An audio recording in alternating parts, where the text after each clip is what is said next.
सबके बीच में अपनी बात साहब रख रहे हैं और सबको एक हिदायत दे रहे हैं, एक जगाने वाली चोटदार बानी बोल रहे हैं। साहब ने पहली ही लाइन में क्रांति कर दी है, कोई सफ़ा न देखा दिल का। तो क्या साहब का दिल साफ रहा है जी? सवाल यही आएगा ना। मैंने किसी का साफ दिल नहीं देखा, सब झूठे और फरेबी देखा। तो साहब क्या बड़ा यहाँ पर सेखी बघार रहे हैं कि मैं साफ सुथरा हूँ, मैं दिव्य आत्मा हूँ, मैं साधु, मैं संत, मैं कबीर? क्या ऐसा बोल रहे थे साहब? नहीं।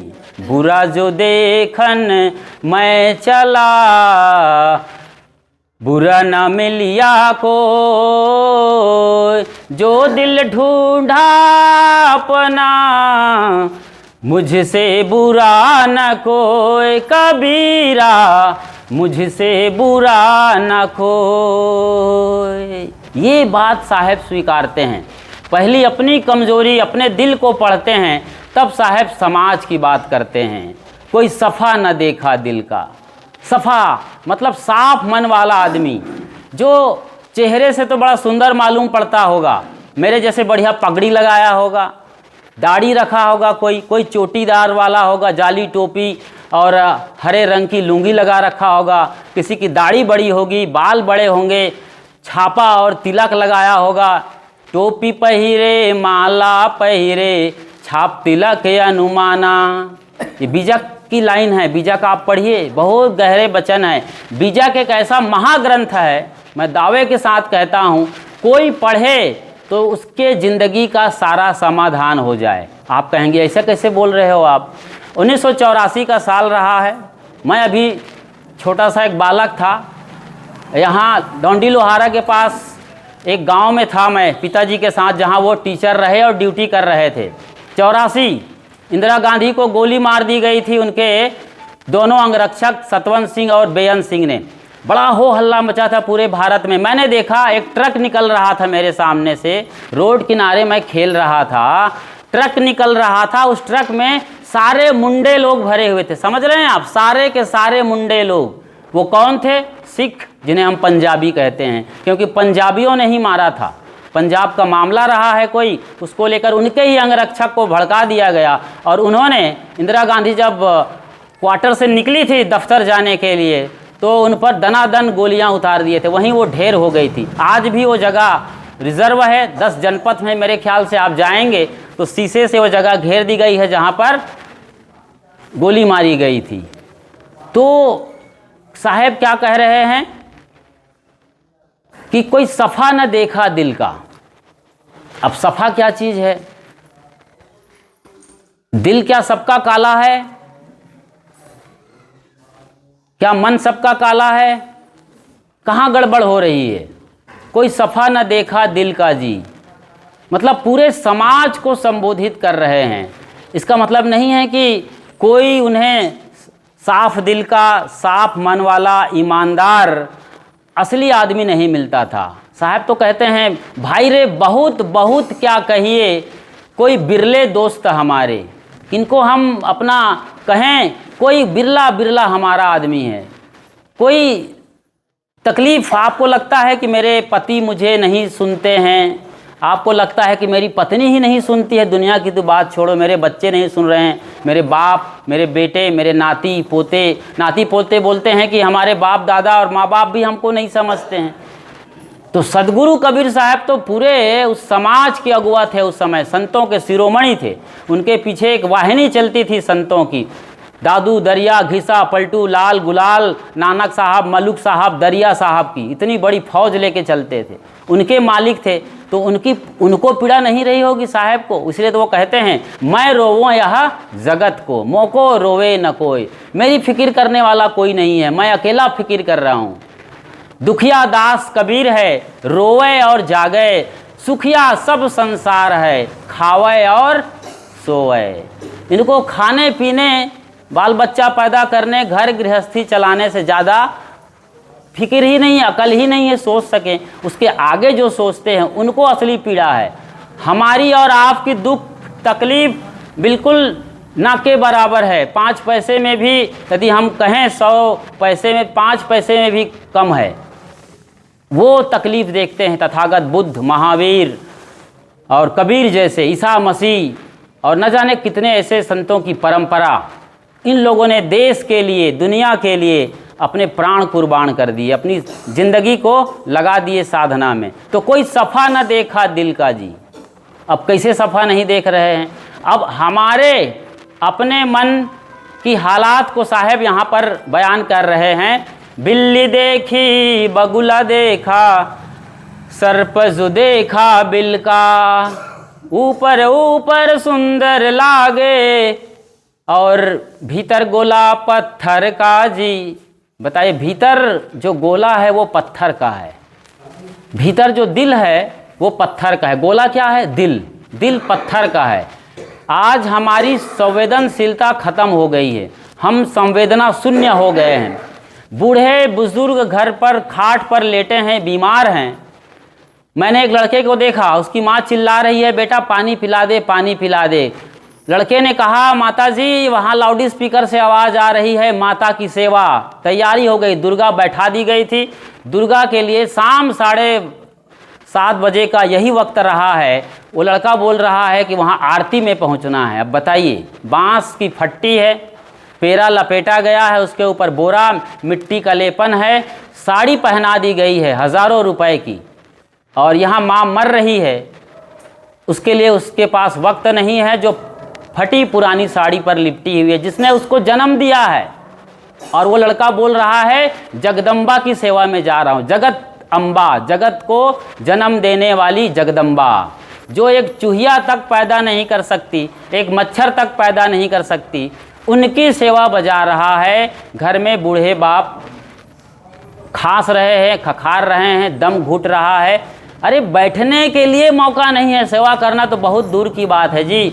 चलो बड़े बुजुर्ग हैं, उनको और क्या चाहिए? आपकी थोड़ी सी प्रेम प्यार, आप थोड़ा सहला देते हो सर को। अरे कितनी तकलीफ़ हो, आपकी पत्नी को भयंकर पीड़ा हो, आजमा के देख लेंगे आप लोग। भयंकर पीड़ा में पत्नी हो, सर दर्द हो, आप उनके सिराहने बैठ जाइए, हाथ फेर दीजिए, देखिए आपके हाथ में जादू है। ये कमाल की बात है और ये प्रयोग की बात है। मैंने प्रयोग किया है एक बहन पर, एक साध्वी बहन थी, बड़ी परेशान थी, वो लिख नहीं पा रही थी। एक चिट्ठी लिखने के लिए आया था, सदगुरु अभिलाष साहेब गुजर गए थे और इलाहाबाद से ये घोषणा हुई थी कि उनके बारे में, अपने गुरु के बारे में जो भी आप जानते हैं चिट्ठी लिखें आश्रम को। सब लिख रहे थे। उनको बाद में चिट्ठी मिली, बड़े टेंशन में आ गई वो कि साहब जी मैं क्या लिखूं, बहुत कम वक्त है, अब जल्दी भेजना है। बड़ी टेंशन में थी, क्योंकि भाई उनको अपना इमेज बना रखा था, मैं उनकी चेली हूँ, मुझे भी लिखना है, मेरा नाम भी आना चाहिए इस मारिका में। मैंने कहा बहन आप शांत रहो। और उसके लोग बाग और भी तमाम घर वाले थे, परेशान थी वो। मैंने उसके सिराने बैठ के हाथ फेरा, बड़ी राहत मिली प्रेम से। ये आप काम करिए, बच्चा कैसा भी बीमार हो, बूढ़े, तो यही तो चाहिए, प्रेम और प्यार। इतना जादुई है ये हाथ, इतना जादू का पिटारा हैं आप क्या अपने को कम समझते हैं? परमात्मा स्वयं यहाँ से बोल रहा है, परमात्मा के ही हस्ताक्षर हैं आप। तो इतना जादू है और आप वो इस्तेमाल भी नहीं कर रहे हैं। वो कहाँ जगदम्बा के लिए दौड़ रहे हैं। मैं कहता हूँ आप सेवा बजाइए। दुर्गा बैठाए हैं, गणेश बैठाए हैं, शीतला मैया है, संतोषी माता है, सहाड़ा देव हैं। यहाँ से आप कहीं भी जो बड़े देव हैं, वैष्णव देवी तक आप जाइए, कन्याकुमारी से लेकर मुंबई की मुंबईया देवी से कोलकाता की काली माई तक यात्रा करिए, सब जगह जाइए, घूमने फिरने देखिए, लेकिन अपने घर की तकलीफ़ को भी संभालिए, बड़े बुजुर्गों का सेवा करिए। यही साहब कह रहे हैं, कोई सफ़ा न देखा दिल का जी। ऊपर ऊपर से बड़ा चिकना चुपड़ा मालूम पड़ रहा है, लेकिन दिल पत्थर का हो गया है। क्या कहते हैं साहब? बिल्ली देखी, बिल्ली कितनी मासूम मालूम पड़ती है, आएगी तो बिना आज्ञा लिए नहीं आती है, जैसे ही झांकेगी आपके घर में वो कहती मैं आई कम इन सर, मतलब, या मैं आई कम इन मम्मी, मतलब क्या बोलती है? म्याऊ, मैं आऊँ कि नहीं वो पूछती है। तब वो आपके घर में पहला कदम रखती है, बड़े झांकती है ऐसे ऐसे, फिर मैं आऊँ क्या? आप कहते हैं मुस्कुरा के हाँ आ जाओ, फिर तो उसको लाइसेंस मिल गया है। जो भी कनौजी में, जो भी हांडी में दूध पक रहा है, बढ़िया मीठा मीठा खोआ रखा होगा, सब एकदम साफ करेगी। आप क्या बर्तन मांजते हो जी? वो इतना साफ करके देगी कि आप दोबारा उसमें दूध जमा सकते हो। बिल्ली घर में दासी, कबीर साहब ने बीजक में बोला है, ये व्यंग है। बिल्ली प्रवृत्ति के लोगों को आप घर में एंट्री देंगे, या बिल्ली प्रवृत्ति के जो हमेशा मुंह मारने के लिए लोभी लालची चाटने वाले लोग होंगे, कुछ तलवे चाटते हैं, कुछ लोग ये जेब चाटते हैं, जेब काटते हैं, ऐसे लोगों से आप मिलते हो तो फिर साहब कहते हैं बिल्ली कितनी चिकनी चुपड़ी दिखती, लेकिन बिल्ली की आदत, ऐसे ही बिल्ली वृत्ति के लोग हैं। और बगुला देखा कितना साफ सुथरा, कल मैंने उसका जिक्र किया था, एक टांग से खड़ा है, अर्ध उन्मिलित आंखें हैं, लगता है कि ध्रुव प्रहलाद भी फीके पड़ जाएंगे, तथागत बुद्ध भी उनके ध्यान के सामने फीके हैं, लेकिन कहाँ उसकी नज़र है, आंख बंद है, जरा सा हलचल हुई पानी के अंदर और टप से चोंच मारेगा और सीधा एक इतना बड़ा मछली कोतरी लेके वो एक ही बार में गटक जाता है। तो इस तरीके से बगुला ध्यान कर रहा है। ऐसे बगुला भगत मत बनिए, सच्चा ईमानदार भगत बनिए, आप भक्तिन बनिए, सच्चा साधु। ऐसा सफ़ेद कपड़ा लगा के, सफ़ेद टोपी और सफ़ेद तिलक लगा के कोई साधु नहीं बन सकता है। मैं जो भीतर हूँ उसी का हिसाब किताब आएगा। आप लोग जो पूजा करेंगे, आरती करेंगे, मेरे बारे में लिखेंगे अखबार में या एडवर्टाइजमेंट पैम्पलेट छापेंगे, उसका कोई कर्म फल नहीं बनने वाला है। मैं जो करता हूँ अकेले में, उसी का हिसाब किताब मेरे अंदर बन रहा है। इसलिए मुझे अपने को देखना है, अपने को साफ करना है। बिल्ली देखी, बगुला देखा और सर्प जो देखा बिलका जी, सर्प कितना बढ़िया चिकना चुपड़ा, एकदम डिज़ाइनर सांप। आपने भोले भंडारी के गर्दन पर देखा है, बदन पर घूमते हो, कितना बढ़िया, एकदम मुलायम, और जीभ कितना बढ़िया लपलपा रहा है। हर बच्चा, चाहे कुत्ते का पिल्ला क्यों ना हो, ऐसे ऐसे कान वाला ऐसे ऐसे जब करते आता है वो कुत्ता का पिल्ला, हर किसी का मन करता है उठा लें गोदी में, उठा ही लेते हैं लोग। और बच्चे और बड़े, जो आपके छोटे छोटे बच्चे होते तो खेलते हैं उनके साथ, बड़ा प्यारा। लेकिन सर्प जो देखा बिल का, मौका पड़े तो जहर उगलते हैं, डसते हैं। जहरीले सांप जैसे लोग घरों में आज भी है। देखने में बड़े सुंदर स्मार्ट लगते हैं। आपने देखा ना बच्चों का हेयर स्टाइल, यहाँ केवल बाल रखा है, ऊपर में इधर सफ़ा चट, इधर सफ़ा चट, और डिज़ाइन बना दिए हैं, लाइनिंग लाइनिंग। कैसे कैसे हेयर कट के लोग आए, कैसे कैसे जीन्स टी शर्ट पहन रहे हैं। लड़कियाँ शहरों के अंदर देखो तो लगता है कि बोरा को हंसिया से काट के पहन रहे हैं। ऐसे ऐसे डिज़ाइनर कपड़े और जीन्स आ गए हैं। कैसा ज़माना है, उसमें हमको जीना है। देखने में बड़े सुंदर है, लेकिन जब कभी इनको कुछ कहोगे, उनके मन के खिलाफ मालूम पड़ेगा, तो ऐसा जहर उगलेंगे माँ बाप के लिए कि पिताजी जो मर्जी हमको छोड़ दो। यही कहते हैं। एक लड़की को उनका बाप बार बार बोल रहा था, बेटी आपकी उम्र हो गई है, शादी करने लायक है, अब थोड़ा हमको विचार करना, इसलिए एक आध दिन बैठो हमारे साथ। लड़की ने झट से बोला कि नहीं पिताजी, हम खुद निर्णय लेंगे, अब हम खुद समझदार हैं आज के ज़माने में, हमारे लिए मम्मी पापा आप लोगों को निर्णय लेने की कोई ज़रूरत नहीं है। साफ इनकार कर दिया। और बाद में एक लड़के के साथ चली गई, और 4-6 दिन बाद खबर आई उस लड़की की कि उसके 35 टुकड़े कर करके उस मुसलमान लड़के ने फ्रिज के अंदर डाल दिया था। बताइए, 35 टुकड़े। अभी और खबर आई है कल परसों की, उसके 30 से 40 टुकड़े हुए हैं। इस तरीके की घटनाएं हो रही है। तो मन साफ है, सबसे बड़ी साधना मेरे लिए, आपके लिए, कबीर साहब तथागत बुद्ध के लिए कबीर साहब ने क्या कहा है, ये मन तो निर्मल भया जैसे गंगा नीर, पाछे पाछे हरि फिरे कहते कबीर कबीर, कबीरा कहते कबीर कबीर। यही निर्मल कर लो गंगा जैसा, और कुछ नहीं चाहिए आपको। मन चंगा तो कठौती में गंगा, और मैं तो कहता हूँ आप मन चंगा तो बम्बा में गंगा। बम्बा मतलब नल हैंड पंप को यूपी में बम्बा कहते हैं, तो जहाँ पानी है वहीं गंगा है। इतना मन निर्मल हो जाए। मन का निर्मल होने का मतलब है दिल साफ है। आप ईमानदार हो जी। आपने गलती की है तो छाती ठोक के बोलो कि मेरे से गलती हो गई है। ये हर आदमी माफ़ कर देगा, चाहे कितना बड़ा अपराध किए हों। अपराधी अपने अपराध को स्वीकार करे, सबकी आत्मा खिल जाती है, सब उनके लिए आशीर्वाद बरसाते हैं। तो ये इस तरीके का आज मन चाहिए। तो जहरीला सांप जैसे नहीं होना है, बगुला जैसा नौटंकीबाज नहीं होना है, और बिल्ली जैसी लोलुपी वृत्ति का नहीं होना है। ऊपर ऊपर अच्छा लगता है, लेकिन दिल पत्थर का है, चालबाज दिल लेके, हृदय पत्थर का है, पिघलता ही नहीं, संवेदना नहीं है, लोग तकलीफ में हैं और वो मज़ा ले रहा है। आगे साहब क्या कहते हैं, काजी देखा मौला देखा, पंडित देखा छल का, औरण को बैकुंठ बतावे, आप नरक में सरका जी, कोई सफा न देखा दिल का। सामान्य आदमी की बात करते हुए साहब जो धर्म के ठेकेदार हैं, समाज के अगुआ हैं, उन पर लाठी लेके बरस पड़ते हैं। साहब क्या कहते हैं, काजी देखा मौला देखा। काजी जो न्यायाधीश होते हैं मुसलमानों में उनको काजी कहते हैं, और मौला मौलवी जो कुरान की आयतों को पढ़ाते हैं, मतलब इस्लाम की शिक्षा देने वालों को मौलवी कहा जाता है, जो मदरसे के अंदर गाइड बन के आते हैं और शिक्षा देते हैं। अब आप जानते हैं मदरसों में किस तरीके की शिक्षा दी जाती है, केवल आतंकवाद की, हथियार चलाने की ट्रेनिंग, कितनी बार ये वो एक्सपोज हुए हैं, कई मस्जिदों के अंदर ये मामला आया है। तो काजी देखा मौला देखा और पंडित देखा छल का। कैसे छलिया लोग हैं ये लोग, छल रहे हैं समाज को, पंडित भी नहीं बचे हैं।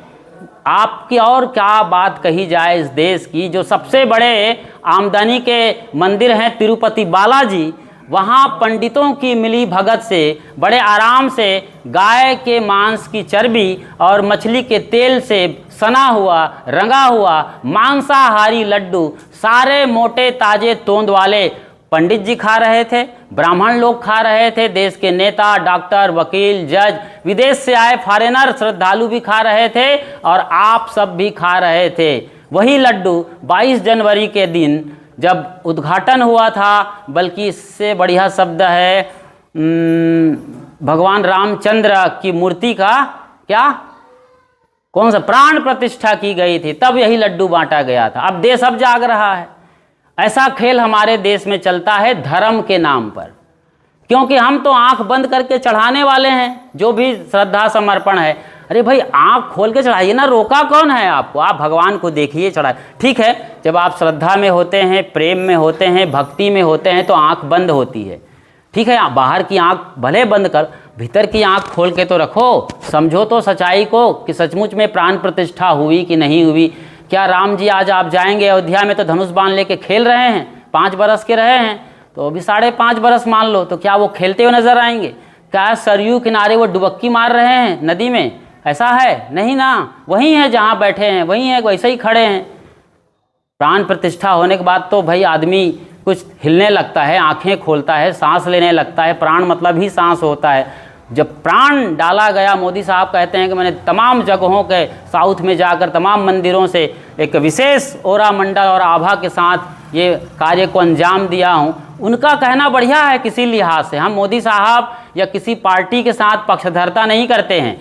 अच्छा है जनमानस को जगाने के लिए, कहने के लिए, इस तरीके के बांधने के एकता के सूत्र में या हिंदुत्व को मजबूत करना चाहते हैं, अच्छी बात है। लेकिन एक लाइन और बोल दिए होते मोदी साहब उस भाषण में कि राम से आज मेरे बच्चे देश के हिंदुस्तान के ये सीखें कि प्रातः काल उठ के रघुनाथा, मात पिता गुरु नावही माथा। ये लाइन वो सिखा दिए होते तो गोस्वामी तुलसीदास की, तो मैं बड़ा उपकार मानता मोदी साहब को, मैं नतमस्तक होता कि आप जब थाली बजा सकते हैं और घंटी बजा सकते हैं कोरोना के दौरान, तो इतनी बड़ी लाइन क्यों नहीं बोले? सारे बच्चे सुधर सकते थे, सारे बच्चे हिंदुस्तान के, सब माँ बाप बोलते। मोदी साहब प्रधानमंत्री बोल रहे हैं, देखो लाइव आके बोल रहे हैं, राम का उदाहरण दे रहे हैं, जो बचपन में अपने माँ बाप की सेवा करते थे। सेवा करना ही है वो, प्रात उठ के रघुनाथा जो चरण स्पर्श करते, दिन भर सेवा में लगे रहते माँ बाप की। आप ऐसा करिए, रामायण पढ़ते हैं, कंपटीशन चल रही है, मेडल लेते हो आप माँ बहनें लोग, गायन का, वादन का, व्याख्यान का, लेकिन ये सिखाते हैं ये लाइन अपने बच्चों को, कभी सीख देते हैं? गा बजा करके मेडल ले करके राम नाम सत्य हो गया, कुछ नहीं मिला। सिखाइए ये पद, तभी आपके अंदर दिल साफ होगा। तो मुल्ला, मौलवी, पंडे, पुरोहित, पोप, पादरी सब छल कर रहे हैं देश को। मैंने बताया कि लड्डू प्रसादम के नाम पर किस तरीके से देश में इस तरीके के शर्मसार वाली घटना हुई और विदेशों में जो बदनामी हो रही सो अलग, आप लोग सब जानते हैं, विस्तार से बताने की जरूरत नहीं है। आगे कुछ पंक्तियाँ और हैं। पढ़े लिखे नहीं गुरु मंत्र को, भरम गुमान कुमति का, बैठे ना ही साधु संगत में, करे गुमान वरण का। बताइए, संगत पर अब जोर दे रहे हैं साहब। पहले हम और आपकी पूरी गलती सुनाए, खास तौर से पहले 2 पंक्तियों में आम जनता की गलतियां सुनाए, बिल्ली, बगुला, सांप का उदाहरण दे करके। फिर बड़े जो धर्म के ठेकेदार है उनको ठिकाने लगाया। उसके बाद अब गलती तो बता दीजिए, समस्या ये है देश की, समाज की, अगुआ की। अब इसका समाधान क्या है? बैठत ना ही साधु संकट, बैठत ना ही साधु संकट में करे गुमान वर्णकारी। वर्ण मतलब ये जो चतुर्वर्ण की व्यवस्था हुई है, ब्राह्मण, क्षत्रिय, वैश्य और शूद्र, ये सब जगह लागू है। हालांकि आपके गांव में ऐसी कोई समस्या नहीं है इसकी, सब मिलजुल के रहते हैं, एक दूसरे का खाते पीते हैं, रोटी बेटी का भी संबंध है। लेकिन जहां पंडित हैं ज़्यादातर, और वो अपनी एड़ नहीं छोड़ सकते, अपनी जो आदत है वो नहीं छोड़ सकते हैं, तो चतुर्वर्ण व्यवस्था में अभी भी लोग लगे हुए हैं भारत के अंदर कि हम बड़े हैं। ब्राह्मणों मुखमासित बाहु राजन्या कृता उरु तजस्य पैदभ्याम शूद्रो अजायत, ऐसा ही कुछ मंत्र आता है कि ब्रह्मा के मुख से ब्राह्मण पैदा हुए हैं, बाजू यहाँ से क्षत्रिय पैदा हुए हैं, जांग से वैश्य पैदा हुए हैं, और शूद्र जिनमें अधिकतम 90 से 99% लोग हैं, मैं तो कहूँगा वो लोग ब्रह्मा के पैर से पैदा हुए हैं। मतलब उन्हें निम्न कोटि का समझा जाता है। दलित, पतित, वंचित सारे कर्म कर हैं जो जाति के नाम पर। वर्णाभिमानी लोग जो मोटे कर्म कर लोग हैं, लोहार, सुनार, बनिया, तेली, मुराव, सब्जी उगाने वाला, ये सारे लोगों को जो मोटे, और सफाई कर्मी जिनको आजकल वाल्मीकि कहा जाता है। मध्य प्रदेश में आप जाइएगा तो बड़ा इसका चलन चल रहा है, उधर शिवपुरी के इलाके में अम्बेडकरवादी लोग इसी में जुड़े हुए हैं। तो किस तरीके से देश में आरक्षण के नाम पर, जाति के नाम पर, वर्ण के नाम पर हम कहते हैं कि हमारा देश धर्म प्रधान देश है। सच्चाई ये है कि हमारा देश जाति प्रधान देश है। जाति के नाम पर वोट बैंक चल रही है। उधर एक पार्टी वाला मुसलमानों को अपना वोट बैंक का हिसाब किताब लगा रहा है, कोई हिंदू को। क्या हम समझते हैं हमारा देश चाणक्य का देश, चंद्रगुप्त मौर्य का देश, सम्राट अशोक का देश, भगत सिंह, अशफाक उल्लाह खां, सुभाष चंद्र बोस और तमाम क्रांतिवीरों का देश, रानी झलकारी बाई, अवंतिका बाई, लक्ष्मी बाई, सहजोबाई, मीराबाई, ऐसे ऐसे साधु संत क्रांतिवीरों का देश। क्या इसीलिए हमें आज़ादी मिली है कि हम छोटी छोटी बातों में वर्ण व्यवस्था में पढ़ करके? क्यों हो रहा है? कुमति के कारण। कुमति क्यों आ रही है? सच्चे साधु संगत नहीं मिल रहा है। साधु संगत का मतलब ये नहीं होता है कि दाढ़ी वाले, चोटी वाले, सफ़ेद वस्त्रधारी या मुंडे साधुओं की आप करो। साधु का मतलब होता है भीतर के हृदय की आवाज़ को सुनना। साधु संत उसी का बयान करते हैं, उसी का बखान करते हैं। एक बात अच्छी तरीके से सुने इस लाइन में, या पूरे पद को मैं समेटूं एक लाइन में, तो क्या होता है? आपके अंतरात्मा की जो आवाज़ है उसको जिस दिन आपने सुनना शुरू कर दिया, उसी दिन आपने परमात्मा की आज्ञा में चलना शुरू कर दिया। यही परमात्मा की आज्ञा है, अंतरात्मा की आवाज़। ये आत्मा की आवाज़, हृदय के धड़कन की आवाज़ कभी झूठ नहीं बोलती है। कभी भी अकेले से अकेले में हो, आप गलत कर रहे होंगे तो आपका दिल धड़कन बढ़ जाएगी, रफ्तार बढ़ जाएगी, उसकी हार्ट बीट बढ़ जाएगी, आप गलती कर रहे होंगे। उसी क्षण वहाँ से जो मैसेज आ रहा है भीतर से, भैया ये गलती मत करो, दीदी ये गलत है, बच्चों ऐसा मत करो, ये कोई जान जाएगा तो क्या होगा? मुंह दिखाने लायक भी नहीं रहोगे। ये आवाज़ हम पढ़ पाएंगे? ये आवाज़ भीतर परमात्मा बैठा है। हम कहाँ, मोको कहाँ ढूंढे रे बंदे, मैं तो तेरे पास में। यही पुकार है। कबीर साहब इसी के लिए बोल रहे हैं, जो हृदय बसे तेहि राम न जाना, आपुई बाउर आप सयाना। हृदय की आवाज़ को जब तक नहीं सुनेंगे, नहीं पढ़ेंगे, तब तक कोई भगवान हमारा उद्धार नहीं कर सकता। बताइए, लड्डू प्रसादम पूरा देश खा गया, मांस और चर्बी वाला, मछली के तेल वाला, और भगवान वेंकटेश्वर जो साउथ में नाम है उस मंदिर बालाजी के, उनका मतलब होता है विष्णु भगवान, वो खुद नहीं जान पाए। पिछले कई महीनों से उन्हें भोग लग रहा है, चर्बी वाला, मांस वाला, मछली का, तेल वाला। क्या भगवान नहीं जानते? उनको प्रकट होकर बोलना चाहिए था कि गलत प्रसादम आ गया है, भोग लग रहा है, हमारी भी तबीयत बिगड़ सकती है और देश की तबीयत बिगड़ सकती है। क्यों नहीं बोलते आपके भगवान? भाई सोचिए, विचारिए, सवाल करिए। ये कबीर साहब यही कहते हैं। भगवान यहाँ बैठा, वो तो प्रतीक है जी।